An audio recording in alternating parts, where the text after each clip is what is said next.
Salve, salve família, aqui quem fala é o Lutz do canal Cortes Podcast e no meu primeiro mês monetizado eu já fiz $3.000 só seguindo o que esse cara fala no curso dele. Então se você quer ganhar dinheiro com internet e YouTube sem nem precisar aparecer, confere o primeiro link na descrição. E a ervinha do Satanás? Opa. Agora é com o Julião. Opa. Ela ajuda a você ser um maromba de sucesso ou atrapalha? Qual que é a real? Tudo depende de como que você usa, né, cara? Essa é uma questão muito particular das pessoas. E tem muita gente que faz um mau uso, né? Então, entre remédio e veneno, o que diferencia é a quantidade. Total. Então, tudo que é excesso realmente te tira de si, né? E não traz benefício algum. Mas é uma atividade bastante comum no nosso cenário. Pra mim faz sentido, pra mim parece complementar, entendeu? Sim, porque também tem ação analgésica. Você tem muita dor muscular, porque você Exato. treina Ajuda muito. ajuda- A maconha, ela dá uma... Ajuda a relaxar no sono, ajuda a trazer apetite para quem precisa comer. Então, eu imagino, ajuda isso mesmo? Sim. Você, tipo, tem momentos assim, cara, não tô com fome, não consigo comer. Você vai lá dar dois tapinhos. Hoje ainda que entra uma questão que é muito diferente, né? Hoje com o acesso que você tem, você consegue o componente adequado para a situação. Então tem pessoas que usam para sono, né? Que não podem ter apetite. E tem pessoas que usam para apetite para manter Dá pra você pegar um... sativa e... A sativa não dá apetite?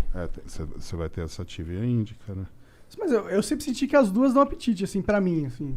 A índica E geralmente... apetite pro doce, né? Por isso você pegou a caixinha doce, benta. cara. Eu sempre fui meio doçólatra, tá ligado? Mas você também sempre foi maconheiro. Não, Então uma coisa puxa a outra. eu comecei a fumar maconha velho, na verdade, com 24 anos. Sim. 24. É. Mas quanto de pressão já entrou nessa mente também, né? Quantos De lá PSI? pra cá, eu não tenho noção de gramagem, né? Porque Agora é eu muita descontei coisa. toda a época que eu não fumava, com certeza. Eu fumei 3 vezes mais que uma pessoa normal, eu acho. Tipo, eu fumo todo dia, tá ligado? Eu não sei o quanto você usa, não sei. O Júlio? É. Ó, a briga é boa entre você e ele, viu? É? Porra. Eu sou um modo antigo, né, cara? Comecei com 16 anos. Com 16 aí você nunca parou? Sempre foi? Nunca, sempre.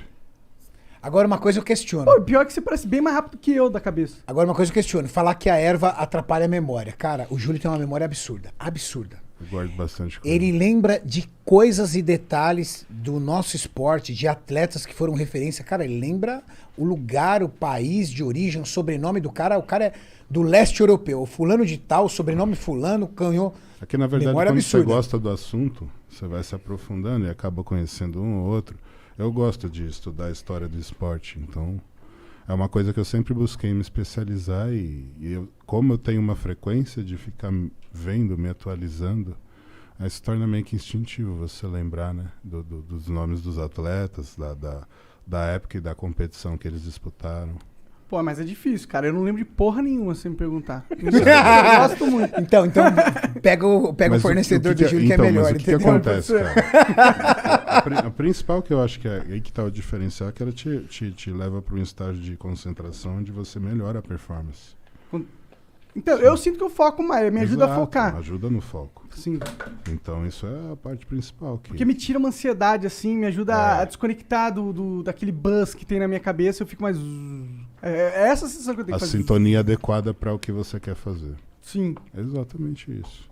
Então, assim, quando você consegue chegar nesse estágio, ter autocontrole, continuar suas atividades, não deixar de trabalhar, não atrapalhar a vida de ninguém, tudo certo. Sendo saudável. Exato. Cada um... Até porque o que acontece?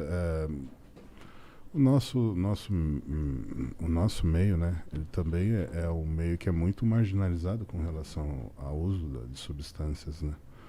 Então o fisiculturismo sempre foi o bandido dessa história. Apesar de não sermos a categoria que tem o uso mais frequente de substâncias dopantes.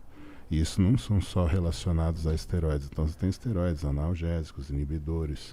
Diuréticos, né? Diuréticos, são várias categorias que estão inclusas dentro do doping que te caracterizam uma suspensão de até 2 anos ou mais dentro da modalidade que tem controle. Entendi. A nossa modalidade no profissional não existe controle, assim como na NBA é também lá Da cannabis. Exato, a cannabis lá, ela Ela é realmente... total... Por que não não é algo que realmente vai fazer um efeito que você vai sair além dos outros atletas num nível absurdo Não, muscular. e chegou numa situação que, sendo bem sincero, se eles fizessem o doping, não iria ter jogo. A maioria dos atletas... A maioria deles é usuário. Então, eles não tinham outra opção a não ser legalizar, porque os estados lá também têm essa visão. Estão legalizando agora. Exato. Lá, né? Assim, Então, a lei lá permite. Se a lei permite, por que não o esporte vai permitir também? faz todo sentido. Entendeu? Então, é uma questão de crescimento. Eu acredito que aqui a gente não tem essa condição hoje. Infelizmente, a gente não tem esse preparo. Aqui é um país onde precisa ainda... Tem muitas leis que tem que passar. Exato, E a sociedade tem que se nesse conscientizar e tal. É uma merda, né? Nesse Exato. sentido. É. Como sempre, eu acho que a gente tá meio atrasado aí nessas questões em relação ao mundo, né? Bom, mas é legal, é legal saber que, tipo, né? Inclusive, eu fico pensando se existe um contraponto que o exercício faz aos malefícios da cannabis. Porque ela existe, né? Os malefícios da cannabis, eles são presentes. Existem os colaterais. Como Com qualquer certeza. substância. Ele te deixa um pouco mais letárgico, Sim. ele deixa você um pouco mais lento nas suas reações e tudo mais. Eu fico imaginando se o esporte, se o exercício físico não ajuda a mitigar essas coisas. Porque, por exemplo, a diferença de... Então, mas aí que tá. Se você tem uma pessoa com crise de ansiedade, essa pessoa é a pessoa indicada para fazer esse uso. Sim, sim. Entendeu? Então é tratado como medicamento dessa forma. Uhum. E é esse o problema. Aqui não existe essa forma ainda. Agora que está sendo introduzido o CBD, mas é uma coisa que ainda é uma pequena célula. Pode crer. A gente ainda está com uma lei que é muito fechada com relação à introdução dessa substância que beneficiaria uma parcela muito grande da nossa população que precisa para dormir melhor, que precisa para conseguir controlar os colaterais de alguma doença degenerativa. Então, são várias prós que você tem em cima da substância, mas uma legislação que ainda está atrasada e que precisa de uma atualização para poder permitir o acesso mais fácil. Existe hoje um acesso, mas ele é muito restrito. Se esse acesso fosse mais fácil, a gente teria muito mais controle e muita gente conseguiria controlar a insônia sem ter que usar um tarja preta, né?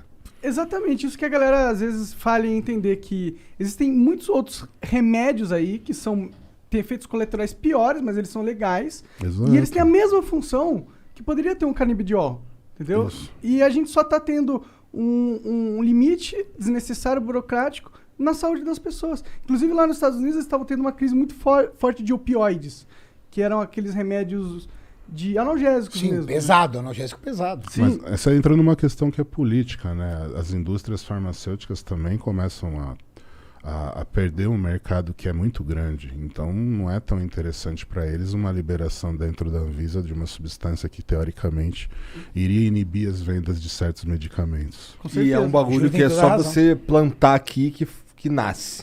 Mas né? isso para a indústria farmacêutica é uma dificuldade. É péssimo. É péssimo. Fala, peraí, eu vou ter que trabalhar com uma plantação disso, cara. Através de síntese orgânica, eu consigo fazer esse princípio ativo num reator. Verdade? Não dependo de um elemento natural. Fala assim, não, deixa isso para lá. A indústria farmacêutica, ela faz o que ela quiser. Por exemplo, é muito mais fácil você produzir um coquetel antirretroviral ou você descobrir, estudar e investir para uma vacina da cura da AIDS?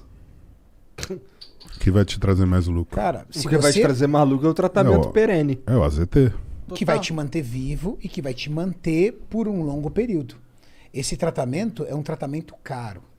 Muitas pessoas não sabem porque quem tem problema, quem é soro positivo, ele geralmente recorre ao governo. E o governo subsidia esse tratamento, mas é um tratamento muito caro. E o Brasil é o único no mundo que tem esse tratamento gratuito. Pô, da hora demais isso, né? É um tratamento muito caro. E é um tratamento pro resto da vida. Ou seja, é a garantia da venda daquele medicamento pro resto da vida. O indivíduo tem 30 anos, ele vai viver até os 75, 80, ótimo. Então você vai ser meu cliente por 40 anos. Aí imagina um cliente como o Brasil. Quanto que não consome desse medicamento? Na verdade, então o governo tá dando uma grana fodida todos os meses, A indústria anos. farmacêutica domina o mundo, acho que mais que a indústria bélica, Renato. Cara, olha, a indústria farmacêutica, pelo volume de consumo, eu também acho, mais do que a indústria automotiva. É que você tem que, se for comparar as diferenças das indústrias, né? O poder da indústria bélica é diferenciado no sentido que ele mexe com territórios. Poder, mas e o faturamento? É, Imagina a as gente tá falando de indústrias. números. Imagina Sim, as sim. indústrias que descobriram, que desenvolveram a vacina do Covid. Hoje em dia elas Hoje têm- Elas não são dão as mais conta, caras tipo, do não dão mundo. conta. Sim. Imagina Com certeza. vacinar o planeta inteiro, ou seja, tem 2, 3, 4, 5 empresas, por exemplo, produzindo. Cara, É uma demanda global, universal. o planeta vai usar meu produto. Acabou aí, a empresa estourou aí. Acabou. Acabou.